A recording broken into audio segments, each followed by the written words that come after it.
What do you guys know about limbo?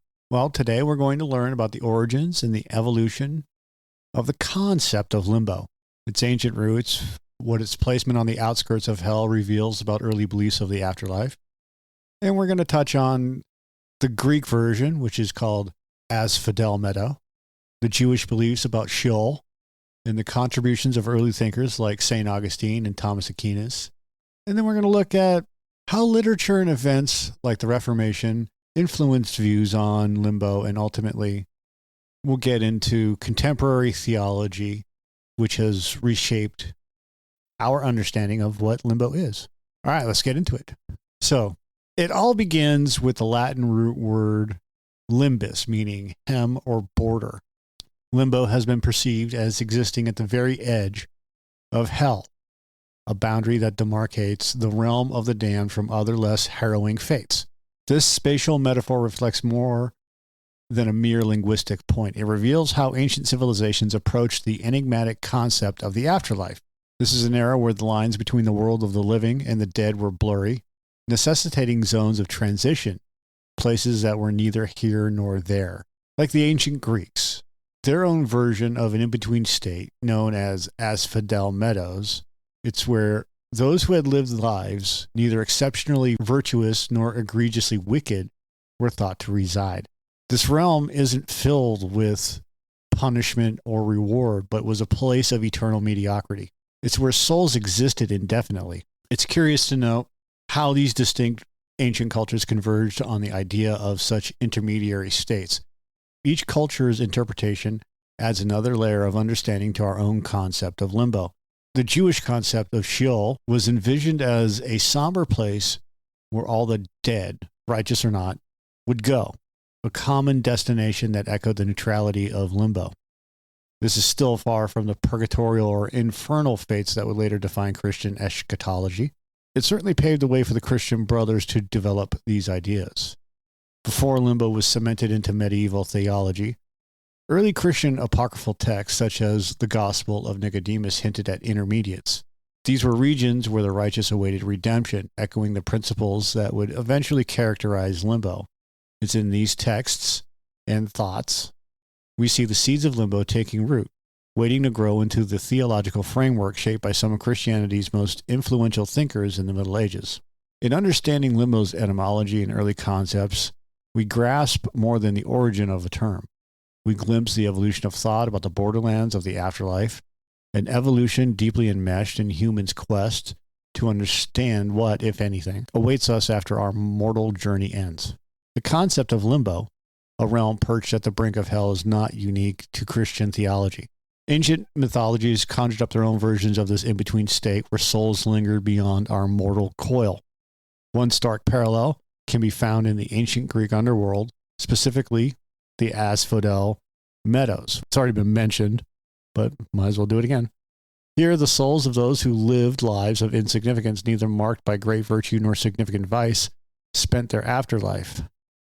Unlike Tartarus or the Elysian Fields, which were reserved for heroic souls, the Asphodel Meadows represented a form of existential purgatory, an eternal meadow of mediocrity where shades wandered without purpose.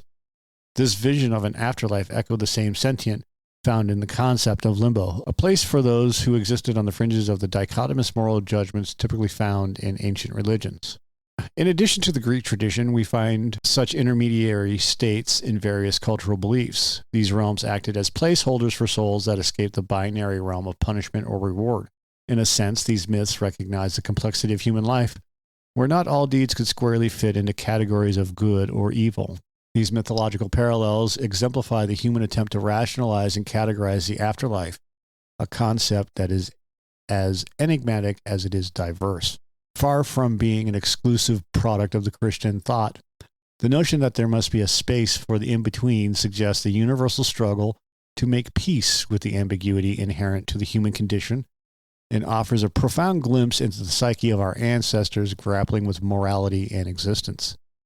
In the depths of ancient Jewish tradition lies Sheol, a shadowy abode where the dead were believed to dwell. Think of it like a vast, murky expanse, neither a place of torment nor delight, where kings and peasants alike found their rest. Within this realm, The differences that define their earthly lives faded into the gloom, uniting them in their common fate. It mirrors the latter concept of limbo in its lack of discernment, accepting all regardless of their deeds. This notion stands in stark contrast to many religious teachings that separate the afterlife into realms of reward or punishment.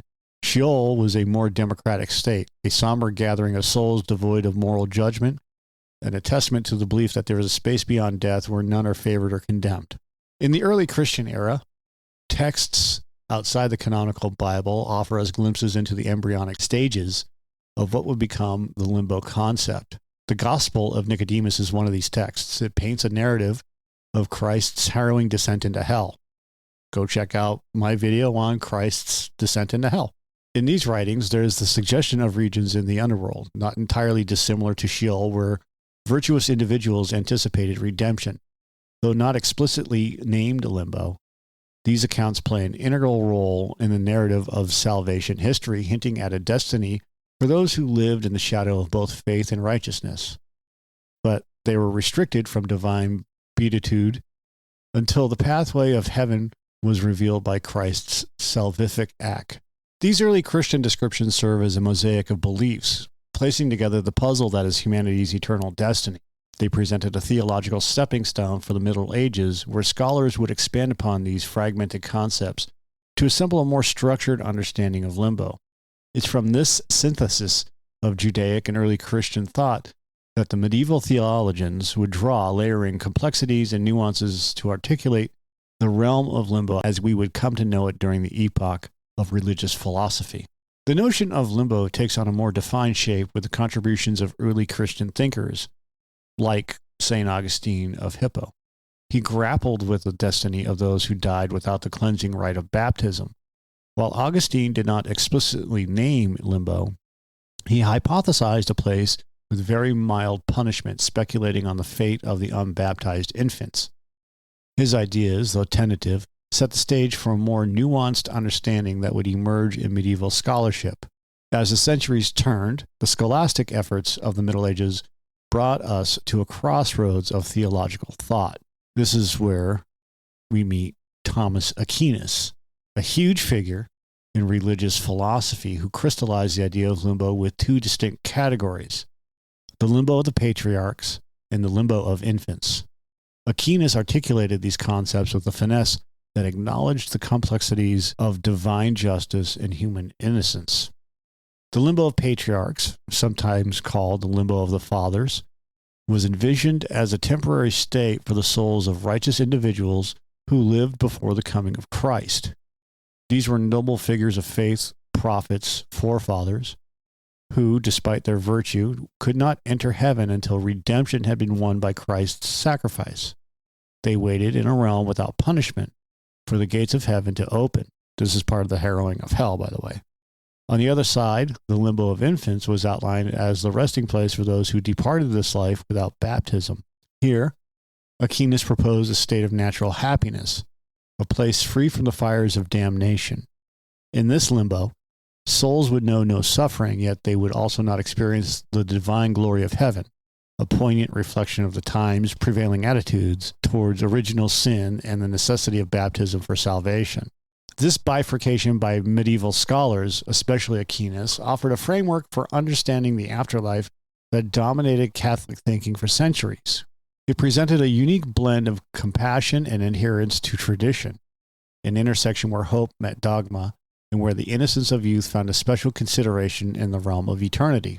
Limbo, an enduring enigma that has captivated the human imagination for centuries, takes a vivid form in the realms of literature and religious debate. One of the most profound literary renditions of Limbo is found in Dante Alighieri's The Divine Comedy. In the journey through hell known as Inferno, Dante places Limbo as the first circle.